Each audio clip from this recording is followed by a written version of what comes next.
이건 미국에서 코로나19에 감염됐다가 회복된 후에 다른 질병에 걸리는 경우가 약 4명 중 1명꼴로 나타나고 있는 것으로 조사 결과 밝혀졌습니다. 특히 무증상자도 코로나 바이러스 영향으로 다른 질병에 감염될 수가 있어 지체 없이 병원을 찾아 진료를 받고 확인을 해야 되겠습니다. 현재 미국에서 판매되고 있는 화장품 중에서 절반 이상이 유독성 화학물질을 함유하고 있는 것으로 조사 결과 드러났는데 태아 체중이 감소할 수도 있고 암을 유발할 수 있는 것으로 알려져 우려감이 높아지고 있습니다. 오늘은 이러한 소식을 전해드립니다. 주영석 국장. 안녕하십니까. 이 코로나19에 감염됐다가 회복을 됐다가 하더라도 이제는 안심할 수 없다라는 연구 결과가 나왔습니다. 네. 뭐 우리가 그동안 코로나19에 감염됐다 회복돼도 후유증이 있을 수 있다는 건 알고 있지만 이 좀 구체적으로 좀 나왔는데요. 네. 코로나19에 감염됐다가 회복하면 항체가 몸에서 생기기 때문에 오히려 좋다는 생각을 할 수가 있어요. 네. 면역력이 더 이제 강해진다.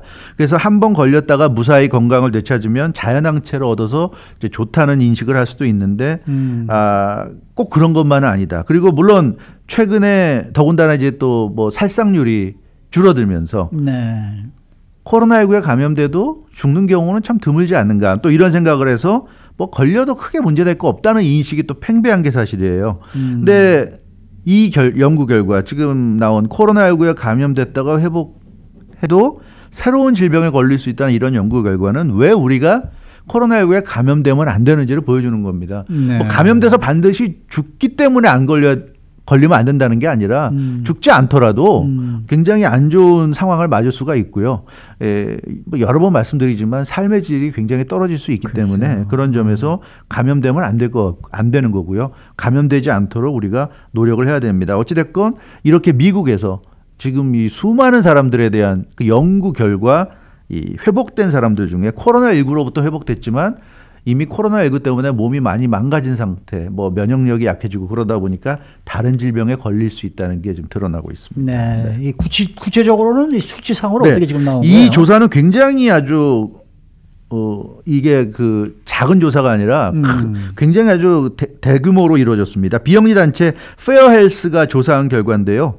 지금 미국 내에서 코로나19 완치자들 중에서 걸렸다가 완치된 사람들 약 200만여 명. 200만여 명의 개인 건강보험 기록을 가지고 분석했어요. 그러니까 굉장히 이게 디테일하고 그러네요. 그리고 우리가 좀 신빙성을 가질 만한 게 뭐 몇천 명이 아니라 200만여 명을 그렇죠. 대상으로 했기 때문에 굉장히 좀 의미가 있는데 그 완치자 4명 중에 1명꼴로 감염에서 회복된 이후에 다른 질병에 걸린 것으로 확인했습니다. 네. 그러니까 이 4명 중에 1명은 이전에는 경험하지 않았던 평소에 그러니까 본인이 평소에 전혀 그런 병과는 상관없이 살아왔던 사람이 이 코로나19에서 회복되고 나니까 그런 이제 병에 걸린 것으로 나타났어요. 그래서 정확히 얘기하면 200만여 명의 23%가 감염 한 달 이후부터 그러니까 감염되고 나서 이제 회복되고 나서 한 달 이후부터 새로운 질병 때문에 진료를 받은 것으로 이렇게 나타났습니다.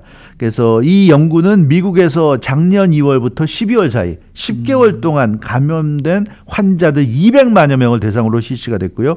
그 기간 동안에 코로나19 환자 정확히 얘기하면 195만 9,982명. 그래서 이 환자들의 올해 2월까지의 의료 기록을 추적한 결과 그것이 이렇게 지금 나온 겁니다. 그 구체적으로 어떤 질병에 걸렸던 거예요? 네, 가장 흔하게 나타나는 질병은 뭐 신경통, 근육통, 호흡곤란, 고콜레스테롤증, 콜레스테롤이 굉장히 수치가 높은 거, 그리고 네. 피로, 고혈압 이런 게 나타났어요. 그러니까 이거는 코로나19에 감염되기 전에는 전혀 고혈압이 없었고 뭐 유전도 없는 그런 사람이 코로나19 앓고 나서 회복되고 났더니 갑자기 고혈압이 나타났다. 이런 상황인 거죠. 그러니까 평소에 고혈압이 있는 사람이 고혈압이 나타난 게 아니라 나는 평소에 고혈압과는 전혀 상관없는 삶을 살아왔고 뭐 가족력도 없는 사람이 고혈압이 생겼다. 이제 이런 식으로 생각하면 될 겁니다. 그런 이제 질병들이 나타났다는 거예요. 그 밖에도 장질환, 두통, 피부증, 심장기형, 수면장애, 불안, 우울증 등도 많이 나타났다고 합니다. 그래서 모두 이런 것 등이 지금 말씀드린 질병들이 코로나19에 감염됐다가 회복된 사람들에게서 발견된 질병이고요. 유년층을 포함해서 그러니까 어린아이부터 포함해서 전 연령층에서 이런 현상이 지금 발견됐다고 합니다. 네, 근데 이게 재밌는 게 지금 코로나19 감염을 가볍게 걸렸다거나 아니면은 좀 심각하게 걸렸다거나 이 경중에 따라서 또 이렇게 뭡니까 새로운 질병에 걸리는 정도가 또 달랐다면서요? 예, 그렇습니다. 그게 상당히 좀 흥미로운 부분이었는데요. 코로나19 걸리면 사실은 다양하잖아요. 그렇죠. 정말 이제 가볍게 넘어간 사람도 있고 무증상도 있고 아니면 좀 중증에 대해서 병원에서 치료받는 경우도 있고 심하면 이제 저 중환자실까지 가고 더 심하면 이제 안타깝게 목숨을 잃게 되는데 근데 코로나19로 입원 치료받은 환자 그러니까 좀 약간 중증으로 간 거죠. 병원에 입원해서 치료를 받아야 했던 환자 중에서는 절반 가까이가 다른 질병에 걸린 것으로 나타났다고 합니다. 네. 그래서 일단 역시 중증까지 가면 다른 질병에도 걸릴 가능성이 높다는 거고요. 경증 환자에서 그러니까 가볍게 걸렸다가 이제 회복된 그런 경우에도 27%가 새로운 질병을 얻은 것으로 나타났습니다. 그러니까 가볍게 걸린 사람들도 한 4명 중에 1명 이상이네. 예, 이상이죠. 이렇게 다른 질병에 걸렸고요. 무증상자. 전혀 증상을 몰라서 내가 감염됐는지도 모르게 넘어간 그런 사람도 19%가 새 질병에 걸렸다고 합니다. 네, 그러니까 이거 굉장히 좀 충격적이죠. 무증상자도 거의 5명 중에 1명꼴로 이렇게 새로운 질병에 걸린 거고요. 환자의 절반 이상은 회복 후에 아무런 증상도 보이지 않았습니다. 그러니까 이거 뒤집어 얘기하면 환자의 절반 정도가 회복 후에 이상을 보였다는 얘기죠. 예, 그러니까 이거는 참. 근데 무증상자도 지금 이렇게 새로운 질병에 걸렸다는 건 조금 좀 심각하네요. 그렇죠. 뭐 중증이라든가 이런 사람들이 후유증이 있는 건 누구나 예측 가능할 수 있는데 경증도 그렇고 특히나 무증상자가 이렇게 19%나 새 질병에 걸렸다는 건 충격적인데요. 로빈 젤버드 이번 연구를 진행해서 결과를 발표한 페어헬스의 대표입니다. 이 로빈 젤버드 대표가 이번 연구 결과에서 가장 눈에 띄는 대목으로 바로 이 무증상자를 지목을 했어요. 그러니까 다른 부분은 어느 정도 그러니까 과학적인 지식이 없는 일반인들이 봐도 아니 그래 코로나19에 감염됐다가 회복됐어 뭐 후유증을 앓을 수가 있지라고 생각할 수 있잖아요. 충분히. 근데 이 무증상자가 이렇게 많이 질병에 걸릴 거라고는 전혀 예측을 못했다는 거예요. 무증상자도 코로나19 후유증을 앓을 수 있다는 사실이 가장 충격적인 발견이었다. 이렇게 지금 지적을 하고 있습니다. 그러니까 병원에 입원할 정도의 중증 코로나 환자나 경증 코로나 환자는 코로나 증상이 몸에 이미 나타난 사람들이잖아요. 그러니까 그렇죠. 그런 사람들이 후유증을 어느 정도 알아도 그럴 수도 있지라고 우리가 생각할 수 있는데 무증상자가 19%나 다른 질병에 걸렸다는 것은 이건 굉장히 좀 심각하다. 예. 그래서 코로나19 감염으로 인한 후유증을 겪을 수 있다는 것을 알아야 된다는 얘기고요. 이 로빈 젤버드 대표는 그 코로나19에 감염될 경우 절반 정도가 문제가 없고 절반 정도가 문제가 있으니까 2명 중에 1명은 후유증을 앓는다. 이렇게 생각을 해야 된다. 이렇게 얘기하고 있고 그러니까 2명 중에 1명은 어떤 식으로든 회복이 되더라도 어떤 식으로든 그 영향을 받는다. 이런 지금 지적입니다. 그래서 최선의 방법은 코로나19에 감염되지 않는 거라고 다시 한번 강조했어요. 왜냐하면 무증상자도 19%나 이렇게 뭐 신경통이든 근육통이든 호흡곤란이건 뭐 콜레스테롤 수치가 높아지건 어떠한 식으로든 질병에 걸릴 가능성이 좀 있기 때문에 그러니까 가장 최선은 역시 코로나19 자체에 감염되지 않는 거다. 예, 그거를 강조하고 있고 중요한 이제 포인트 팁을 하나 준 게 있다면 코로나19 감염 사실 자체를 감염자가 모르는 경우도 많다. 왜냐하면 아주 경증이거나 무증상일 경우에는 본인이 모르잖아요. 그러니까 뭐 기침 좀 한다 그러면 그냥 감기 걸렸나 이 정도로 넘어가고 내가 몸 컨디션이 좀 요즘 이번 주에 좀 안 좋았나 이 정도로 넘어가잖아요.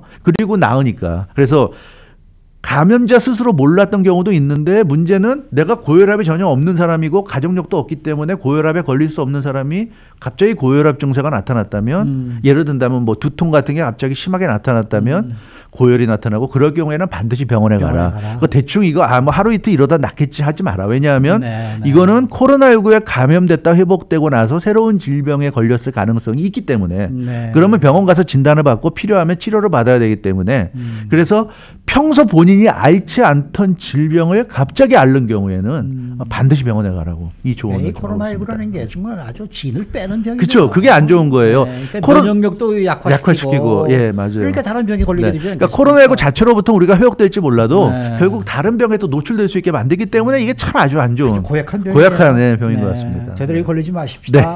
그러니까 마스크 지금 뭐 벗게 돼 있습니다만은 웬만하면 쓰시고요.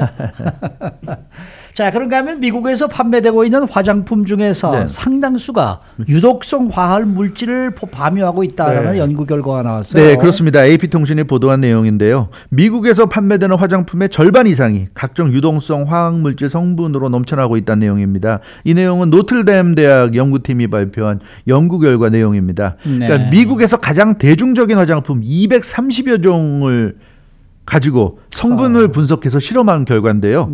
이들 화장품 상당수에서 유독성 화학 물질이 검출됐고 이 유독성 화학 물질에 계속 노출이 되면 뭐 태아 체중이 감소할 수도 있고 암에도 걸릴 수 있는 그러니까 이게 사실상 이제 발암 물질이라는 얘기죠. 그래서 좀 충격을 주고 있습니다. 근데 구체적으로 어떤 화장품에서 이렇게 유독 물질이 나오는 거예요? 이번 조사에서 화학 물질이 많이 들어 있었던 그 화장품이 공개가 됐는데요. 가장 그 화장품 중에도 가장 흔하다고 할 수 있는 파운데이션, 그 얼굴에 바르는 그 파운데이션과 눈 화장 제품이 56%나 함유하고 있어서 가장 많았습니다. 그리고 립스틱 종류가 48%, 그 마스카라가 47% 등의 순서여서 그러니까 가장 대중적이고 누구나 다 보편적으로 사용하는 화장품 제품의 상당한 부분이 화학물질, 유독성 화학물질이 들어가 있었고 특히 발암물질이라고 할 수 있는 PFAS, 과불화 화합물, 불소 성분 등도 나와서 좀 충격을 줬다는. 근데 이 유독성 화학물질이라는 게 결국 발암물질이라는 건데 이렇게 누구나 사용하는 가장 기초적인 화장품에 이렇게 많이 함유가 될 수 있다는 거는 이게 좀 문제가 있는 거 아니에요? 그렇죠. 문제가 있는 거죠. 물론 그래서 요즘은 천연 화장품도 많이 나오고 있죠. 자연에 그러니까 가공하지 않는 자연에서 그런 식물성 뭐 화장품이라든가 이런 걸 많이 요즘 강조하고 있는데요.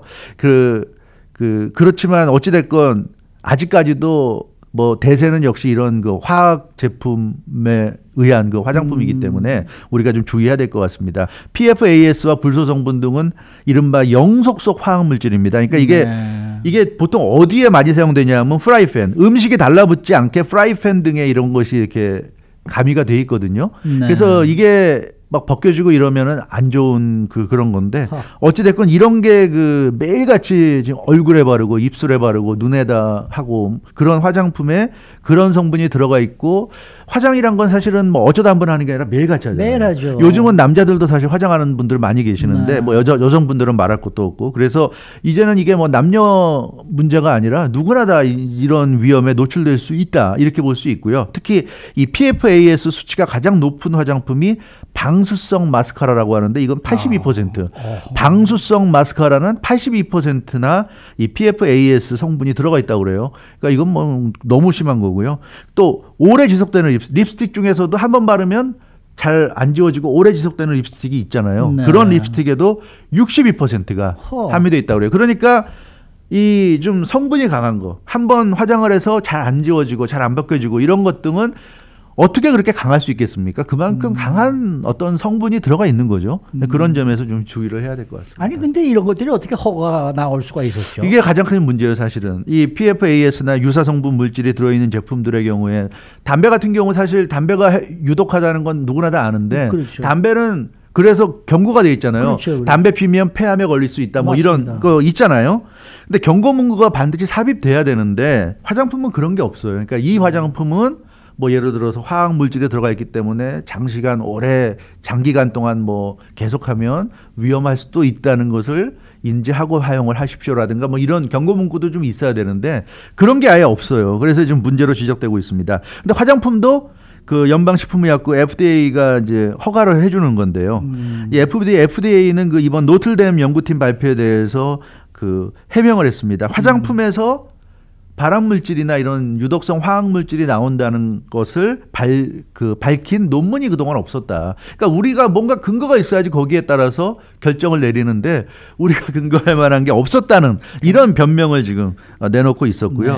그러니까 화장품에 대한 그런 부정적인 어떤 논문이나 연구가 거의 없었기 때문에 우리는 뭐 결정을 내릴 수가 없었다. 이게 해명이 좀 옹졸하네요. 그렇죠. FDA 해명이고요. 또 하나는 또 대개는 그런 좀 화학물질이 들어가 있다 하더라도 함량 정도가 낮기 때문에 그러니까 인체에 유해할 정도는 아니었다. 이런 해명인데 글쎄요, 이건 좀 문제가 있는 것 같고요. 우리가 FDA가 승인했다 안 했다 이게 큰 차이잖아요, 사실은. 그렇죠.